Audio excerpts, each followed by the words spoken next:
Hi, everyone. My name is Blair Pierce, and I'm the Director of Operations at Think Realty. I have just a couple of quick announcements before we dive into the webinar today with our amazing partners at Templeview Capital. So first off, Think Realty, we just launched a brand new membership. It's called Think Realty Plus. Think Realty Plus, it gets you everything we have to offer, including our virtual events, publicity opportunities, advertising, trusted partner discounts, free live event tickets, and Think Realty magazine delivered to your door as well. With our launch, you can get Think Realty Plus right now for only $14.99 per month. All you need to do is go to our website, thinkrealty.com, use the coupon code LAUNCH when you sign up, and you'll receive that price. Also, we just announced a virtual real estate investing summit, which will take place July 31st through August 1st. And this virtual event will provide everything you need to navigate your election year investment strategy.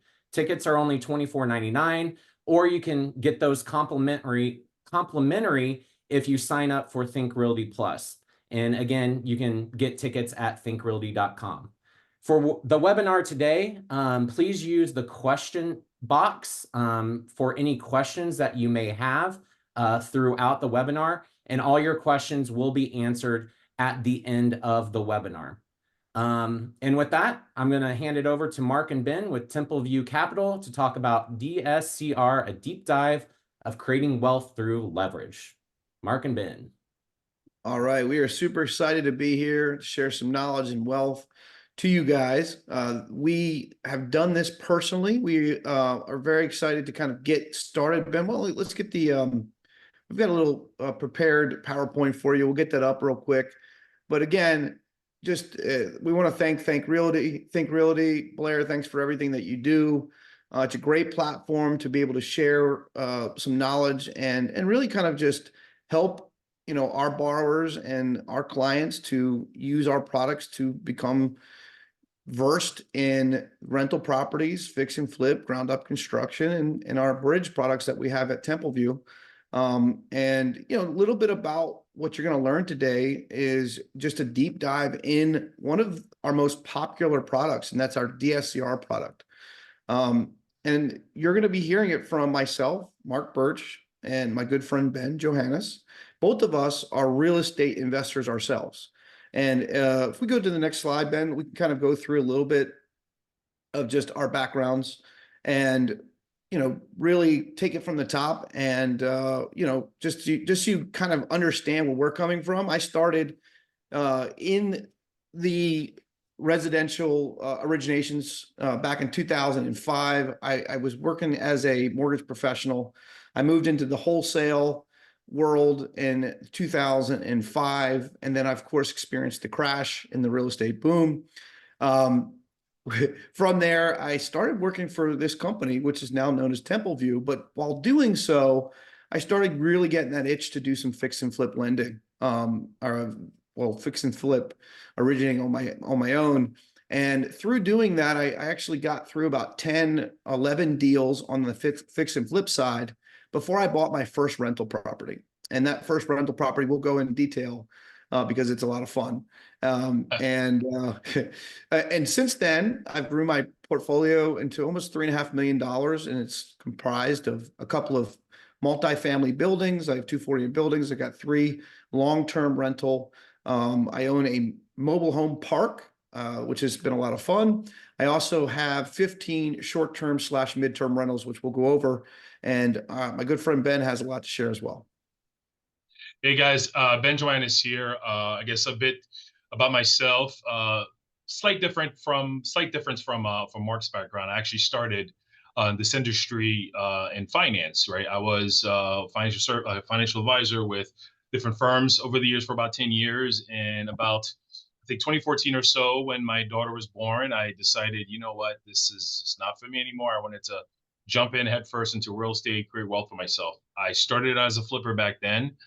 Times were great, made money. Flipping was sexy, buying a house, fixing it up, selling it for a profit. And that timeline, I've probably done 40 plus projects. I've held some properties and sold a whole bunch. One of my biggest, honestly, regrets was looking back. If I'd held on to more of those projects, I would have been in a much different position financially than I am today, where I would, thinking back to some of my colleagues who started around the same time I did, they went the rental route, and versus me going the flipping route. Now these are some of the same guys I would call and reach out to get financing, right? If they wanted to partner with you in a deal or put in cash on a transaction with me. I myself currently I own a two-family. It's a short-term rental project property that I have by. I'm in Jersey, so down the Jersey Shore.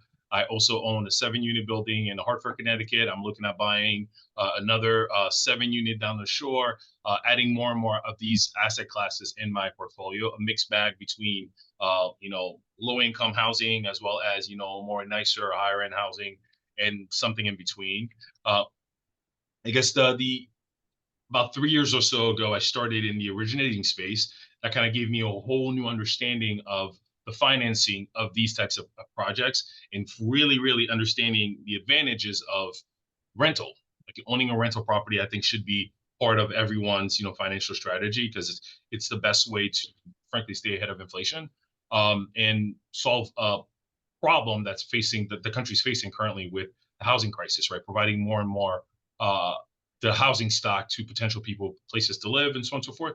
So I think today, this whole plan with this particular product, the DSCR product that we'll be going over, it's going to really help, hopefully help you guys understand the way we do, how you can use that product both creatively as part of your portfolio, maybe for your clients, or for your friends, and as a way for you, even as a group or as an entity, to build on this particular product and grow your portfolios as a whole.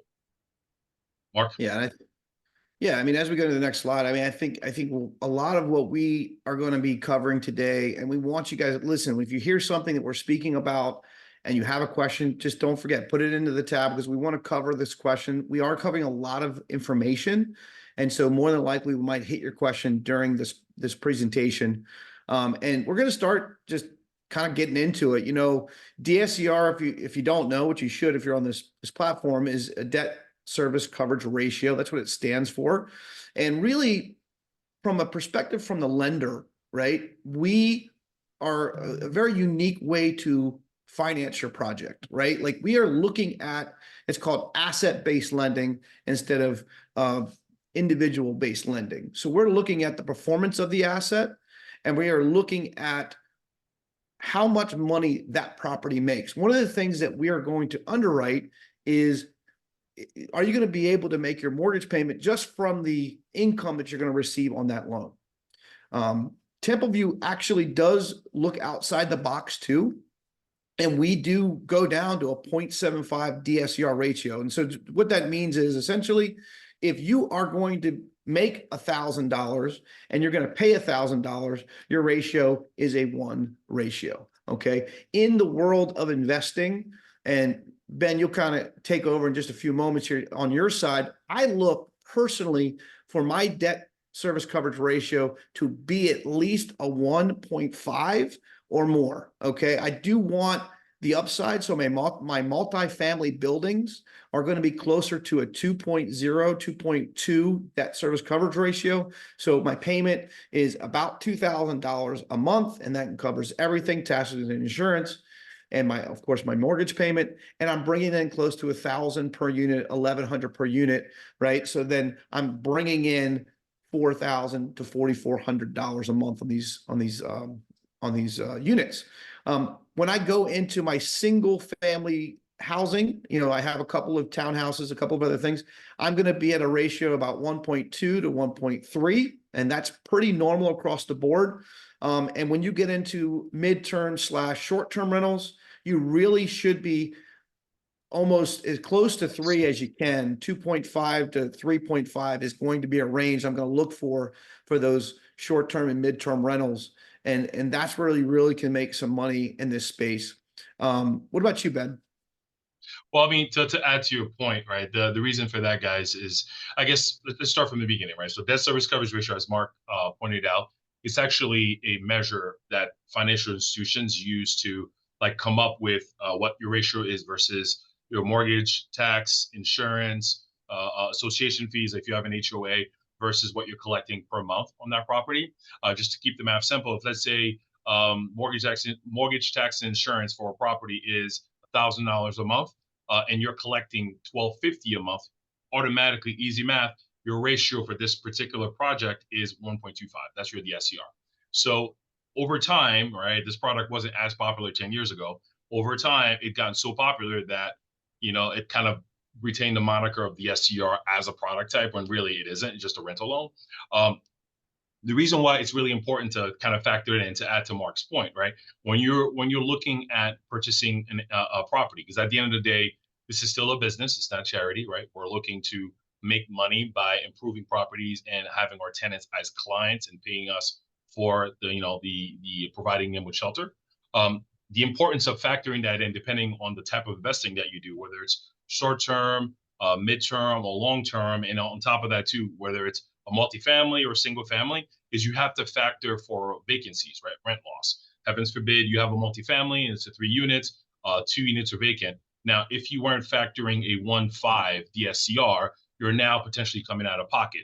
Versus, let's say, if it's a short-term rental, like for myself, right, you have high seasons and low seasons, right? So summertime is coming down the shore, everybody wants to be there. I'm expecting to make a ton more money than I made over the winter. So having a 2+ DSCR gives you the room to factor in for vacancies and have enough savings to cover the monthly mortgage. And that's how lenders are looking at it, right? And that's how it impacts your approval, loan terms and terms of that particular loan, whether it's going to work or not, whether you should factor it as being a sub 1 DSCR, even though we do offer that. And logically, it may not make sense for you to do something like this, but in some instances, we'd approve something like that. If, let's say, you're buying a property that's move-in ready and the previous landlord, he owned it forever, didn't have a mortgage, was okay with having low rents. Now you have to come in, you have to restabilize the building, get the tenants to pay more money over time, or coming in, renovate, spruce up the place, get the rents up. That's another, and we factor that in our calculation to allow you to go right into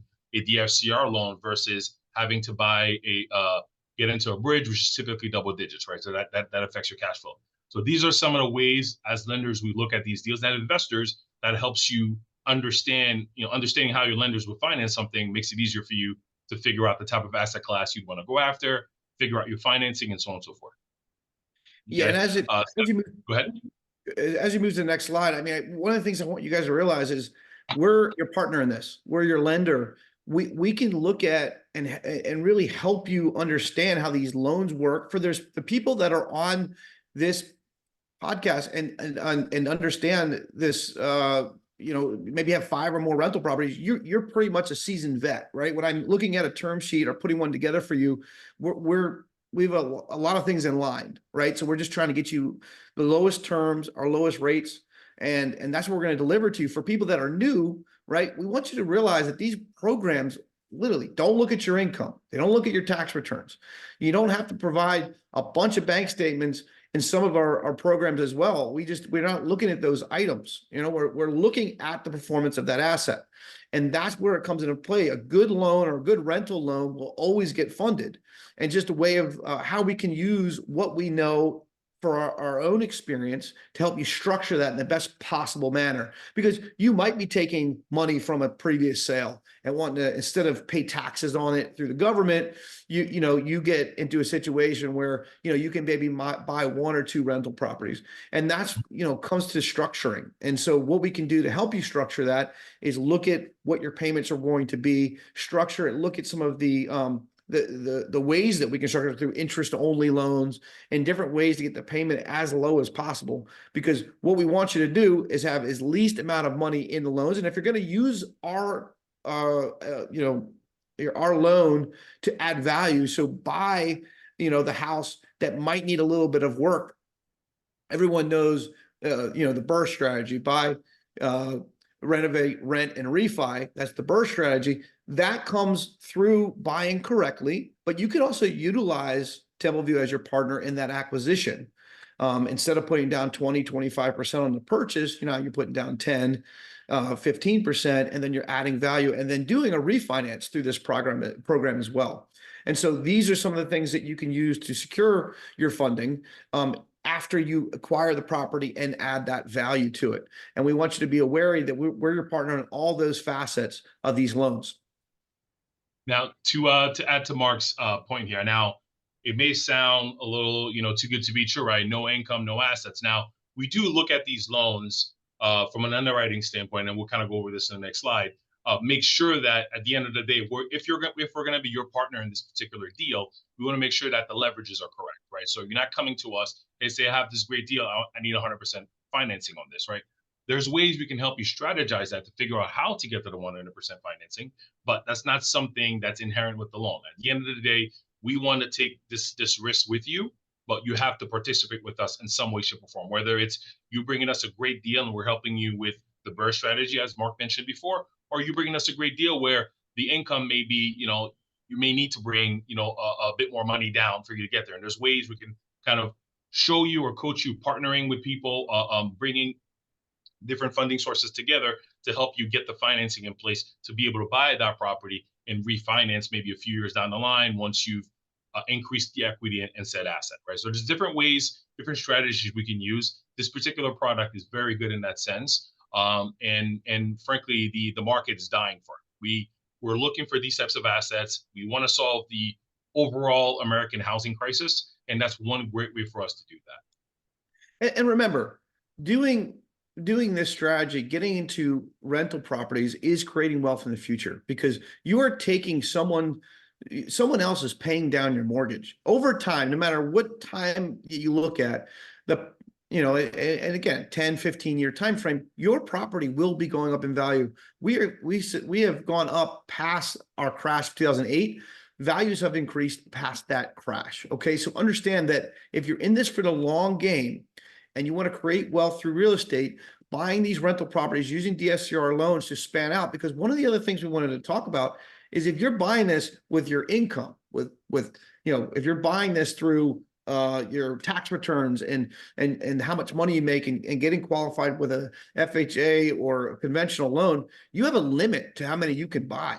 Okay. And it's actually harder to get a loan. So the more properties you have in the residential space going to your mortgage broker or lender, they have to underwrite each one of those properties. You have to provide bank statements and an analysis of the payment. You have to show proof of income, all this stuff.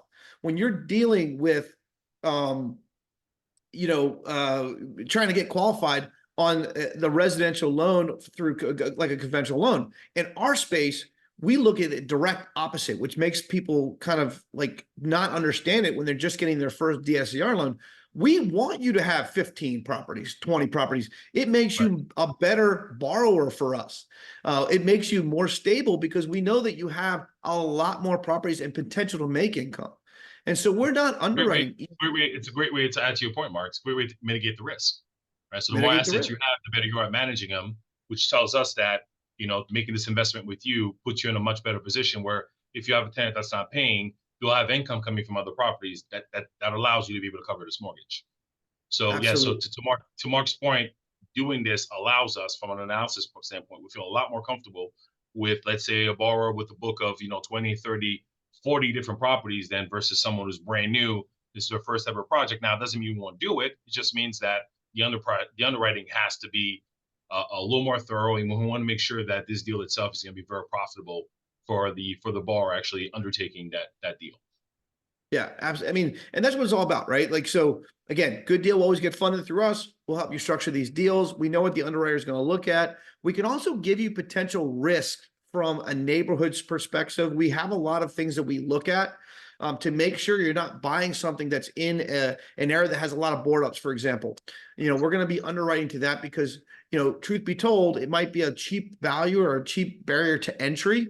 But in the end of the day, we have data that supports, hey, it's going to be harder to evict in those areas. There's a lot more higher crime rates. These are things that we look at, to help protect you, to get into yourself a good performing asset over time. One of the things that we catch, all right, are potential areas that have certain things that we're seeing that make it very, very difficult to evict in case someone's not paying.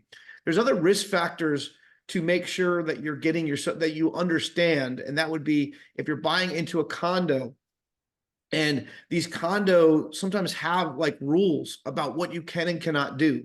And so let's say you're buying into a short-term rental loan and you want to use our product to do a short-term rental loan, you're going to have, different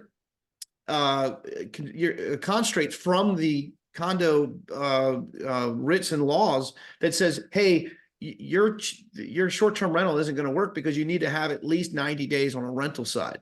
Okay, so if you're buying something that you want to turn into a short-term rental, you really have to be wary of the laws, state regulations, different things that are happening, and make sure you're buying correctly. That's one of the things that we want to underwrite to help these risk factors be less and less on your potential wealth building rental property.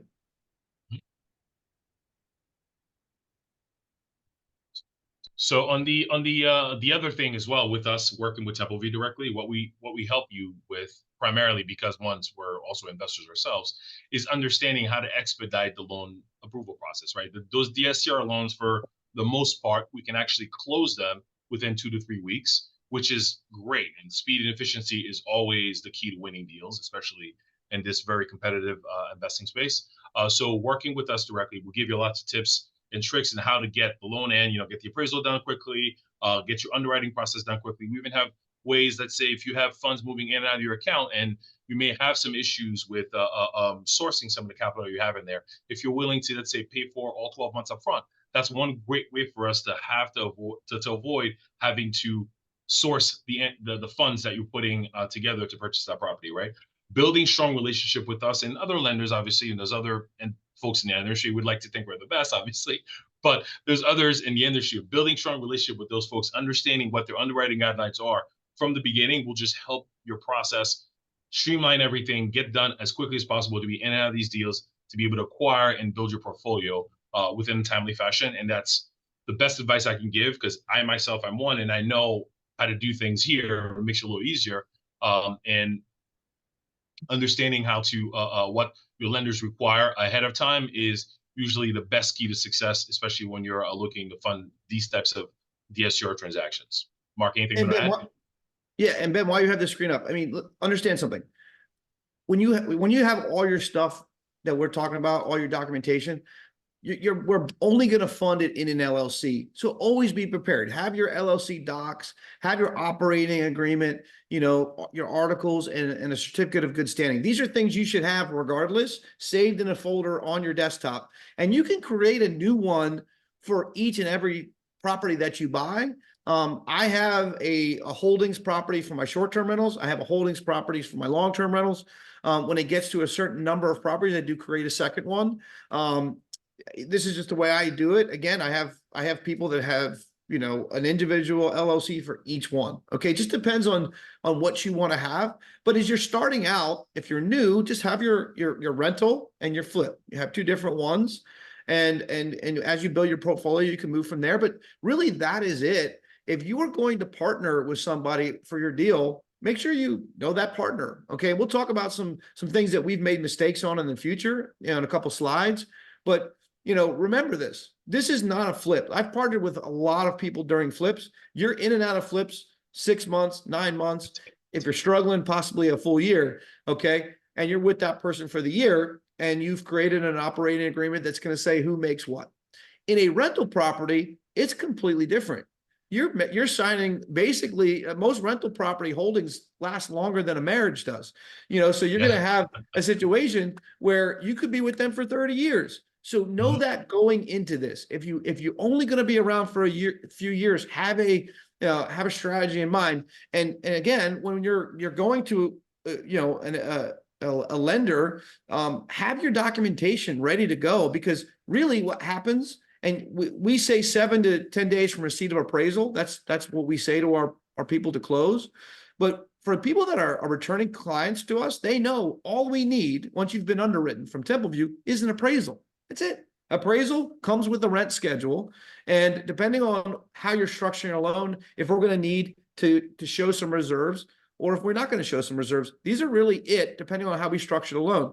So it's very easy documentation to fund these loans. Just so you know, we can get it done in about a week from getting an appraisal in our hands. Now, yeah, and then to add to your point, Mark there. The only thing I would say is, again, it sounds easy, sounds exciting, but there are also obviously some guidelines we do have to follow. And one of them being primarily is these types of loans are primarily based on your FICO, right? Your credit score and your the LTV, right? So if your FICO isn't up to par, kind of like knocks you out of contention for these types of deals, right? So that's something you really keep in mind. Protect your credit, protect your credit, protect your credit. I cannot say it strongly enough, because the better your credit, the better the rate, the better the rate, the better the deal, right? So there are instances where you can structure, you know, and I can kind of go over this from a leveraging standpoint, all right, partnering with, you know, maybe have a credit partner on the deal with you. And that's one reason why you partner with that person. Now, outside of that, obviously, being that this is a longer term transaction, and kind of go over, you know, I have plenty of horror stories with that. But the one thing I will say though is keep in mind that these are longer term partnerships. These are you know, to Mark's point, they sometimes last longer than a marriage. All right, so making sure that you understand and who you're doing this with, having your partnership. You know, I'm reading this book currently regarding this called the Partnership Charter. Understanding how to structure these partnerships ahead of time, having exit strategies in place. If so, if this then that, if this happens then that. So having ways for to keep a amicable relationship over the length of the ownership of that property or the length of the partnership, right? Whichever, you know, goes out first. So some of the other things we'll go over here is, you know, understanding the power of leveraging when you try to build your rental portfolio, right?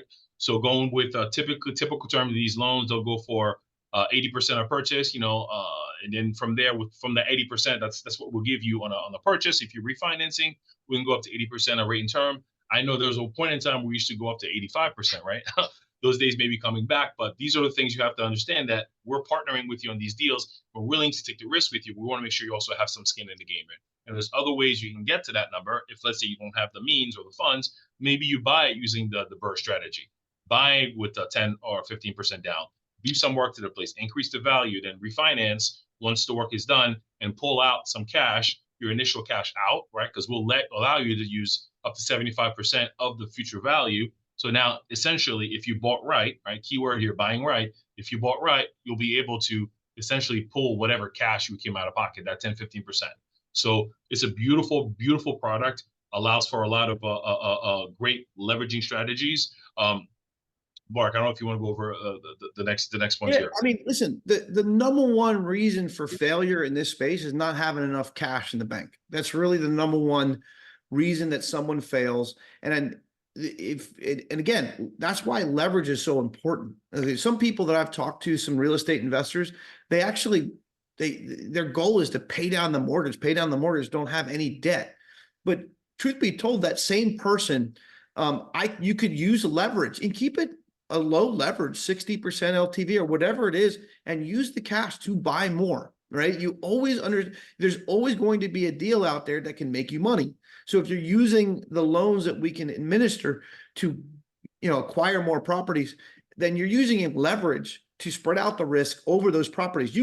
That's why you're doing this, right? So your risk on one property with no money in it, right? You have no risk whatsoever. You have no leverage, but you have one property. If you take that one property's equity, call it a couple of $100,000, and now you buy 6 properties, you have 6x your rental potential, and you still have now 6 different properties that are going to increase in value over time, and you're going to be using someone else's money to pay down the mortgage over time. And doing so, this system of acquiring more properties through leverage is going to take place, because it's really going to happen. I have the experience of buying a 4-unit building. I found it on auction.com of all places. It was a 4-unit building. I used TempleView to acquire it with 10% down because I do have the experience required to do that. I was able to put I think it was $175,000 of money into the project through funding through the loan. And that's a lot of money. Think about that. You buy something and then you self-fund it. I mean, you can put that money out of your bank account into the house before you refinance. That's a lot of money. So I was able to use a loan to do that. I got $175,000 from the bank.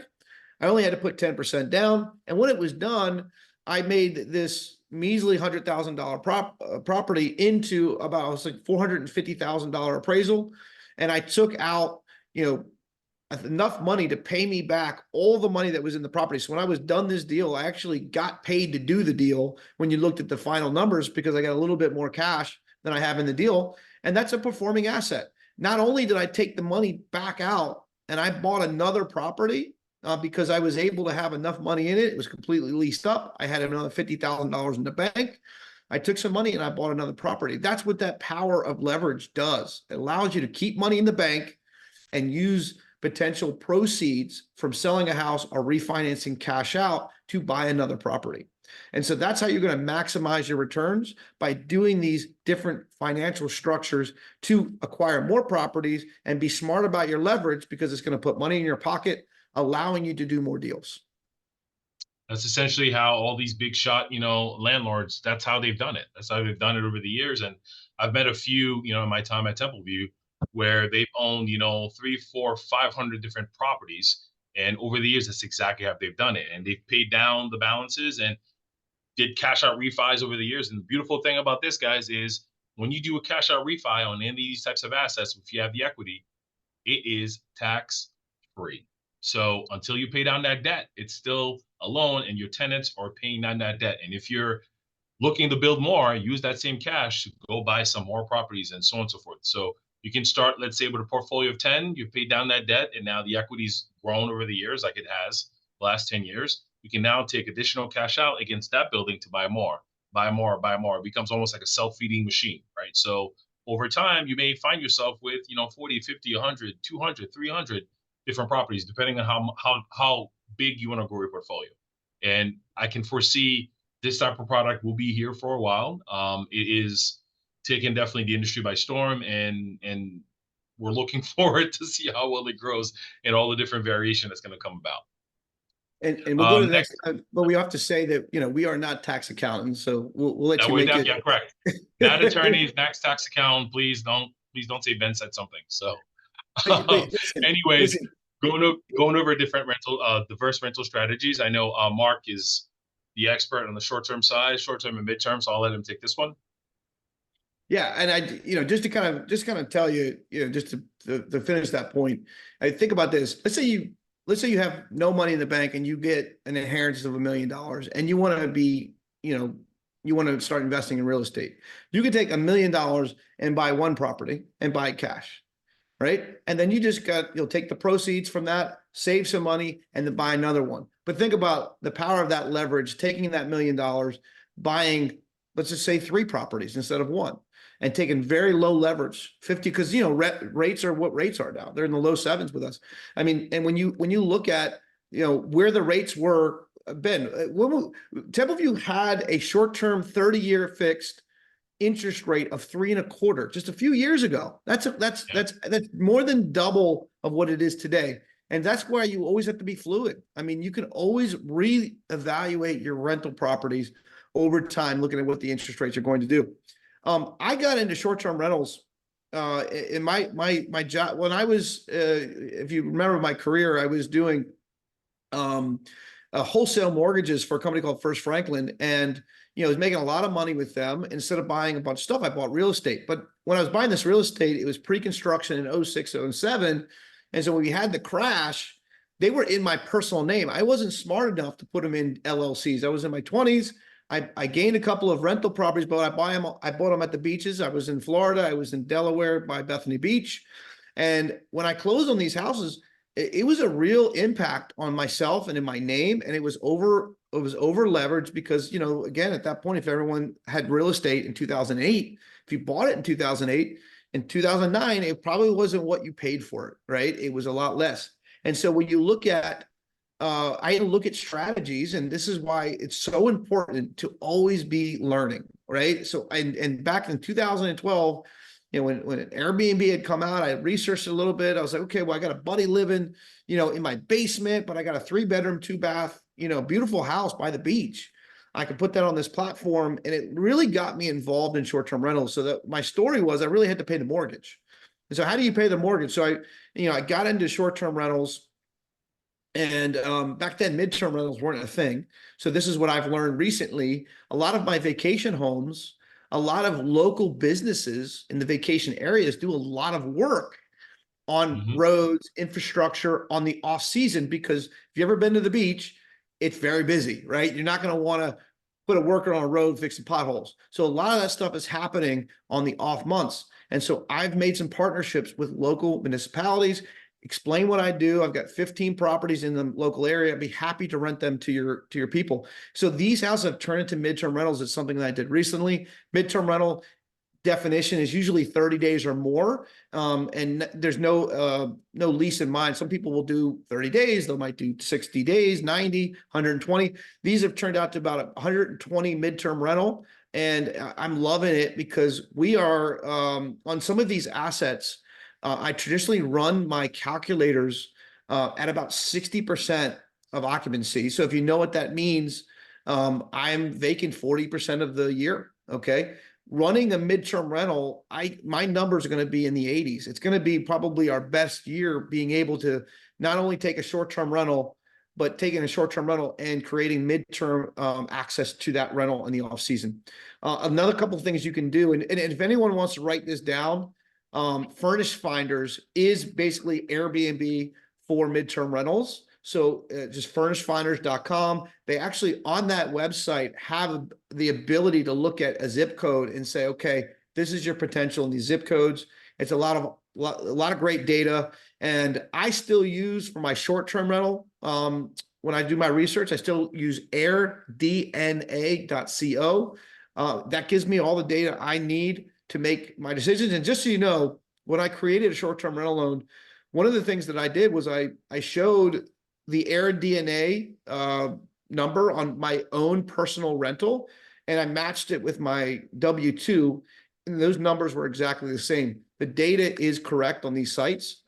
Just so you know, when you're doing your analyzation and you're looking at the different things, the one thing that you can control is the input factors. Okay, so you can look at the comps that they're putting on these sites. Does it have water access? Are you walking to the beach? Is it a true 2-bedroom? And a couple of takeaways. Some of the most searched items for short-term rentals are going to be things like pool, fire pit, amenities, and one of the newest things that I'm seeing is pickleball. That's out of control right now. But these are the things that you want to make sure you put into your short-term rental, ways to access these things. Or if you're buying something, make sure you think about, do you have access to a pool? That's kind of a big thing to understand. Can you put a fire pit in the backyard and say that you have a fire pit? I mean, if you can't build a fire pit, they make some great gas ones that you just put a propane tank in there. These are great little strategies to create your home into a short-term rental, possibly midterm rental. Yeah, great. So yeah, and to Mark's point too, I mean, outside of that, obviously the midterm and short-term rental concept has been very popular lately. Obviously, the only side to that though, being a bit of a devil's advocate here, is the downturn, right? When the economy is doing great, people are vacationing and using those platforms a lot more. But let's say we're to face another downturn, and now those properties aren't doing as well, right? So that's why for me, having a nice diversified portfolio is important, right? So that's why I personally like to invest in C and D class areas, right? Investing in areas where you have more like low income housing, if you will. I mean, it's a riskier asset class. Obviously, it requires a bit more property management, but with that one, you also have government assistance, right? You can get Section 8, you can get vouchers, and other different types of programs. And to me, in my industry, we like to call it the mailbox money, right? Because it's Section 8 never late. With having a combination of both will actually help really give you the structure and the stability in your portfolio. So when one particular asset class isn't doing as well, the other one is actually shouldering in, and when the other asset class is doing great, having that that baseline with your other long-term properties will actually overall make your portfolio positive. You're still able to cover your monthly nut, right? And just to go back and just to relate, we both said back to when you're underwriting this deal for a rental property, you should always use if midterm rental, short-term rental, if you're going to go into the pad splits of the world, this is another new generation kind of opportunity for workforce housing. If you're doing any of that, you still look at the profitability of that asset with just a strictly 30-year, a 12-month long-term tenant. If it's going to cash flow with a long-term tenant, any other diversification that you're going to do is going to make you more money.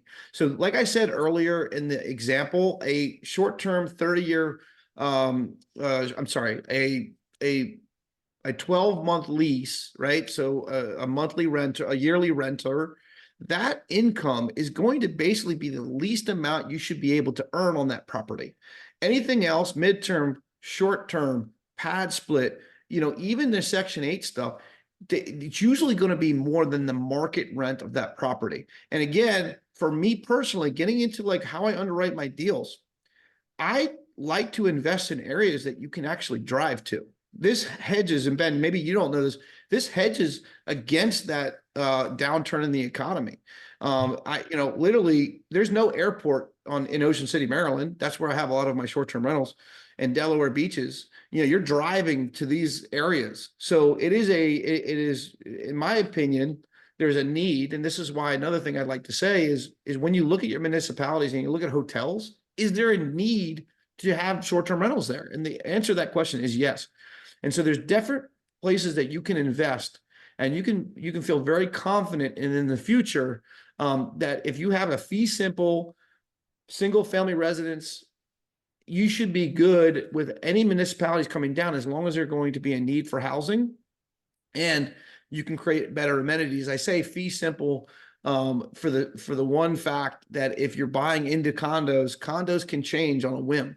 Condos, we actually are selling some of my condos, and because we're diversified in our portfolio, I do have a couple of condos because of the amenities. However, here's the thing: those amenities aren't worth $500 a month. That changed my my monthly calculation by about 5 days. So I had to book my condo 5 more days to cover my change in my monthly expenditures due to what the condo did. And this was in 1 year. So guess what? Sorry, we're going to change our model. We're going to sell these condos off and not be faced with these types of issues in the future. All right, so now, guys, we'll be talking about our experiences, right? Mark and I definitely have a lot of war stories, scars to prove it, but we're still here, right? So the one thing I've learned in this industry when I first started, and one of my mentors told me this, is if you hold something long enough, you'll eventually make your money back. So with that, I mean, I've in most of my experiences primarily on the fix and flip side, I've had great partnerships, terrible partnerships.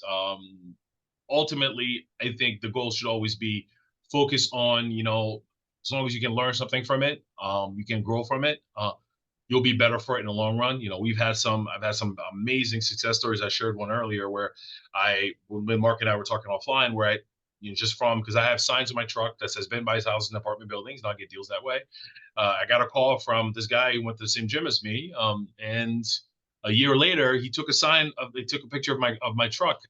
For a year, he's had it in his phone, and he finally called me a year later saying, "I'm not ready to sell." And I was able to pick up 6 units from him for a fraction of the cost that they're really worth, right? Because I was just solving a problem for him. Now, 2020 hindsight, I can see why he was selling, because that building was ancient, needed a lot of work. The tenants were horrible. It was definitely a very difficult project to manage, but I learned a lot from it. And from that, I now know when I'm buying these types of projects, I want to make sure I do a lot of the front end underwriting before I jump in head first, right? Mark, I don't know if you want to have any success stories that you'd like to share as well. Well, listen, I mentioned my 4-unit building, great success story. To Ben's point, if you make a mistake, it's called tuition, right? I have never signed up for any mental class. I have no coaches. This is all basically things I've learned over time. And you know that when you're getting in real estate, there's a lot of lessons to be learned regardless. I think the biggest lesson from a new investor is they don't have enough cash in their bank to buy rental properties. Because remember, this is, in the beginning of it, you need your money to acquire it, but there's also a lot of things that you don't really know. Now, if you're doing the burst strategy from what we spoke about earlier, you should be doing everything new. But if you're not, and you're buying a turnkey rental property, putting 20, 25% down, and something happens, you got to come out of pocket. If you didn't know that the roof was going to leak, I mean, you got to spend a couple $1,000 on a new roof. And so you need to have that money readily available. That's why we want to keep money back in your bank. We don't, we can structure some of our loans to include payments. And these are things that we do to keep money in your pocket, or use the equity that you built in the property to then allow you to alleviate payments for the first year. And if you do that, you're just getting straight income on that property. One of the other success stories, and I have a real quick one because we have to leave time for some questions and answers. So we have about 5 minutes here. Yep. One of my success stories, I probably, think outside the box sometimes, and that's me acquiring this mobile home park. I have a couple of mobile homes. I do business in short-term rentals because they're on the beach. I applied that to the same theory in Deep Creek Lake, which is Western Maryland, on a lake year-round. People go to travel there. And I literally just asked a question. I did the same principle. Okay, this house is perfect. It was really cheap to acquire it, about 40,000. But the owner of the mobile home park was, not going to let me do a short-term rental there. And so I was joking with the real estate agent. I just said, hey, could I buy the land from her? Would she be interested? Came back, and maybe within a couple of days, I got the phone call. I knew I was at the park with my kids, and the phone rang. I knew who it was, and he goes, "She'll sell you the land, and here's the price." And I lost my mind just because the 10% rule. It made about it should have been about $500,000 to $600,000, and she gave me a price of $355,000.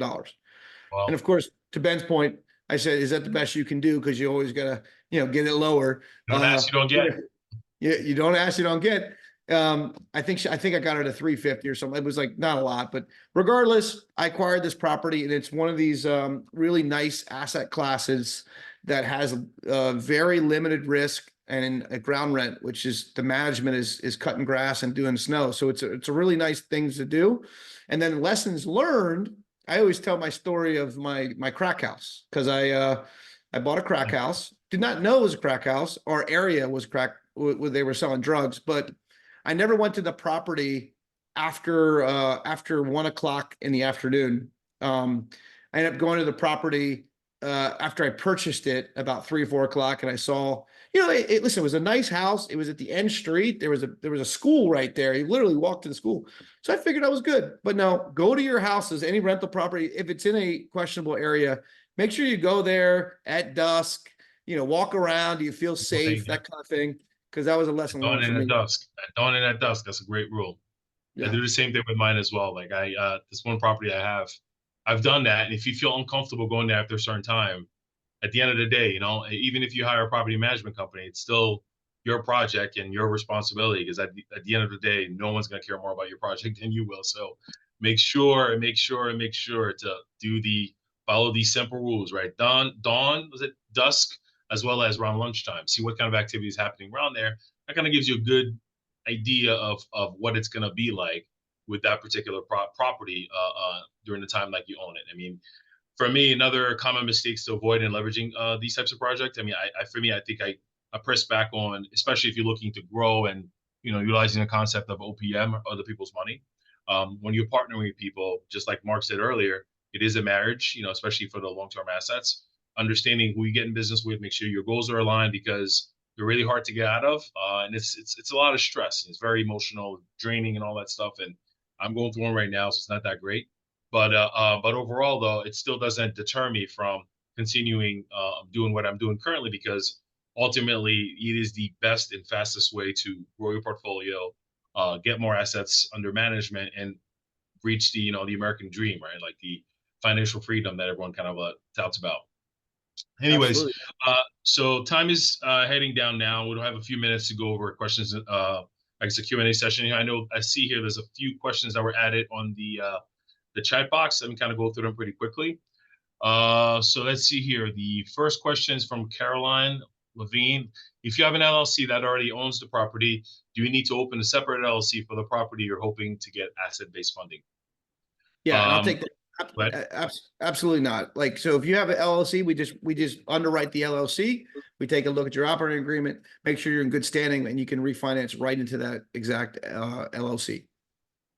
great. So the other section, the next question here is from Patrick Alexis. Uh, what are your down payment requirements for your DSCR product? I'll take this one. Our DSCR product currently, and it's kind of like standard across the industry. For purchases, it will be 20% down, so 80 LTV. On cash out refinance, we'll go down to 75 LTV, and on a rate and term refinance, it's 80 LTV. But as I said earlier, it's the big factor you have to look at to when you're financing your projects using DSCR loans. It's your FICO, right? Your credit score is very important. With our product currently, the minimum score is 660, but at 660, you have a lot of leverage limitations. It's on our website. We can actually share that with you as well if you reach out to us directly. But we have a lot of leverage restrictions. So typically, I tell my borrowers, try to boost your score at least over 680 to 700. That puts you in the range to get a lot more options and a lot less limitations. But typically, we want to see a 660 or higher. Leverage on a purchase is 80%. 80% of purchase or 20% down. Cash out refinance is 75%, and rate and term will go up to 80. Yeah, and Ben, Go I'll take the next two, because the next question is this for a personal DSCR loan, or can also be used for an LLC? We actually did cover that. You know, we are funding these as business purpose loans to an LLC, right? So we're not going to fund it to a personal to John Smith or someone personal. It has to be in an LLC. And then the next question was, is there a minimum loan amount in the property? It's a great question. Absolutely. And this is usually across the board. To do a single asset for a DSCR, you're not going to find anything lower than 75,000. Okay, great. Yes. So next question is, how do you handle property management from a day-to-day standpoint, in-house or hire a property management company? I guess Mark and I can kind of go over this. It really comes down to the number of assets that you have, right? So, because hiring a property manager, typically they'll charge about 10%, 10 to 15%, depending on the asset class, 10 to 15%, whatever your monthly gross income is, out of that to deal with the tenants and so on and so forth, right? So, but the key is, as I said earlier, no one's going to care about your projects more than you. So if you choose to do so, you still have to oversee that property management company.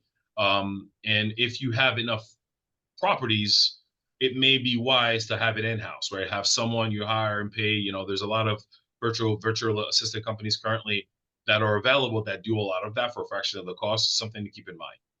And I'll answer the same, Ben, I'll answer the same question a little differently. My advice, if on your first one, do it yourself, right? Like, you'll have the time to do it yourself. You save the 10%. In fact, you can even pay yourself the 10% to another LLC if you want. I have MB Property Management. I do it because I tell you what, once you get those calls and field those calls, and you generate your network of people that are going to do the repairs, you know, handyman in the area, man, I tell you what, that scaling that area is a lot easier. And really, some people might just not want the hassle at all. And that's when you actually turn yourself over to a really good real estate agent. Ben and I both hold licenses to sell real estate. And I can tell you right now, we can find properties that are easily managed by property managers. So you just bake into your numbers your 10% margin, because I mean, some can be 8%. And to Ben's point, if you're going short-term rental, you know, I do it. If you want to go Ocean City, Maryland, call me, I got you covered. But if you're going to go anywhere else, companies like Evolve is a really nice, I think Ben actually use Evolve, 10% across the board for short-term property management. It's out there. People do it. So that's really a comfort level. But my advice is do it on your first one, so you can kind of get what it's supposed to be like. Moving to the next question real quick. It says, can you touch on how a DSCR might be different from a HELOC in terms of DTI? And really, it's completely different. HELOCs, to be honest with you, I would structure the question a little differently to tell you about a HELOC. If you have a primary residence with a lot of equity, take a HELOC out, because you're going to get that HELOC at a pretty decent interest rate. And then you could use that HELOC to leverage out. This is one of the strategies that a lot of people use to buy more properties. But again, in a DSCR loan, debt debt to income, so DTI, debt to income ratio, is not even used to calculate anything on a DSCR loan. We're not using your personal income to qualify you for the loan. Correct. Yeah. So can you discuss what FICO scores you need and the range? We kind of went over that earlier. The minimum FICO score for us is 660. We actually just came down. It used to be 680, but now it's 660. We do know again, if you're ranging below that range, there might be some options available for you. We can look at maybe doing a bridge or something else. However, again, the whole idea behind this is to get the best rate possible. And if you're coming in with a lower score on the lower end of that spectrum, your rate's not going to be that great, which would essentially affect your DSCR and will require you to put more money down, which again defeats the purpose now. Next question. And I love the questions, because the questions means people are thinking, and that's what we want you to do. Right. We want you to keep thinking. Correct. So next two I'll take real quick. DSCR with home equity line of credit. So remember, home equity lines of credit, most lenders aren't going to give you that on a rental property, right? Because they're going to just want it. They want the first lien. You're not really able to take second liens on a national level. Like for Temple, if you're a national level, a national lender, we're not going to give you a home equity on a rental property. We're going to refinance the whole rental property. Okay. The home equity line of credit, you want to establish on a primary residence and use that to fund other deals. And Caroline's question about fees, including application, prepayment, penalties, and so on and so forth. Very simple. Templeview charges $9.99. We don't even have points in some of our programs, so 0-point loans. So there's no application that the total payments to Templeview would be $9.99. Prepayment penalties are a very important question to ask Ben and I when you're originating your loan, because to get your rate to be in the 7s, you're going to have a 5-year prepayment penalty. And the way that that's administered is if you pay off your loan in 5 years or 1 year, it's 5%. Year number 2, it's 4, 3, 3. If you pay it off in 2 and 1. But here's the thing. That's just a conversation. If you know you're going to pay this rental property off next year, you're not doing a DSCR loan, you're going to do a bridge loan. All right. And so these are the questions you want to have. You can also buy down to kind of further this question.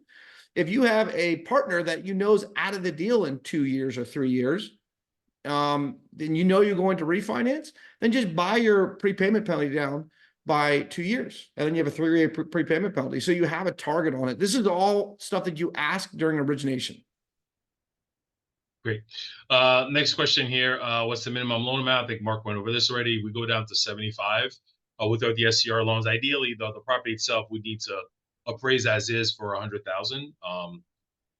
Next question here. Will you do a second mortgage or a HELOC on the DSCR? As Mark mentioned, that product doesn't quite exist on our side just yet. I do know some lenders do it, but it is extremely difficult to get. The guidelines are very, very strict because to Mark's point, if you're going to do that, there's a second lien position, or as we call it in our industry, mezzanine debt is usually a lot more expensive than a first, right? So you'd have to really do the math and figure out what the cumulative interest rate is going to be, if that makes sense to do so, versus refinancing, doing a cash out and pulling the equity out into a long-term debt, right? Because typically HELOCs, the rates aren't fixed. So they do vary from, wherever SOFR is, right? SOFR is essentially is the Fed rate.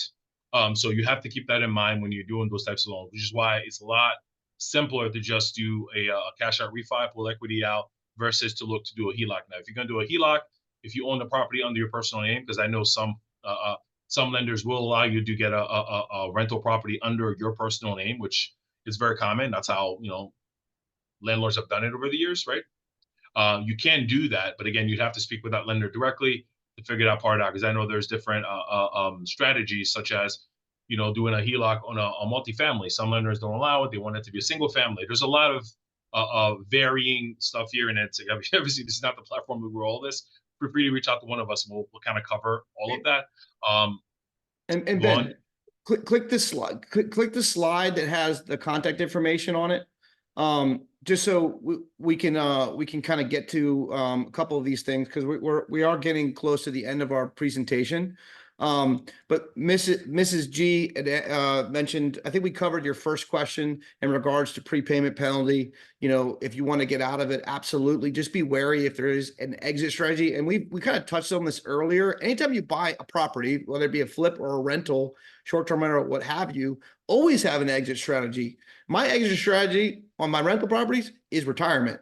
I want to keep them as long as I possibly can because I know, you know, I've got 3 kids and I want those kids to prosper with some of my rental properties in the future. And to answer the next question, Mrs. G, email either myself or Ben, and then we will absolutely get you a checklist on all the requirements you're going to need. And that goes for anyone else on this line right now. We can send you out all the requirements and give you some other helpful materials on getting yourself. If you want to go back, Ben, too, and then we'll come back to the slide of the ebooks, because we are a big advocate in information, right? Like we have free information at your disposal. If you want to do that QR code right there, these are going to be some of the ebooks that we have at your disposal right now. And I love how these questions keep coming in. So we have a few more. Ben, you said the next question I'll take, and you take the one after this one. But can you use? Correct. Yeah, we have to wrap up a bit. But so the next question here: can you use your credit score from your LLC instead of personal credit?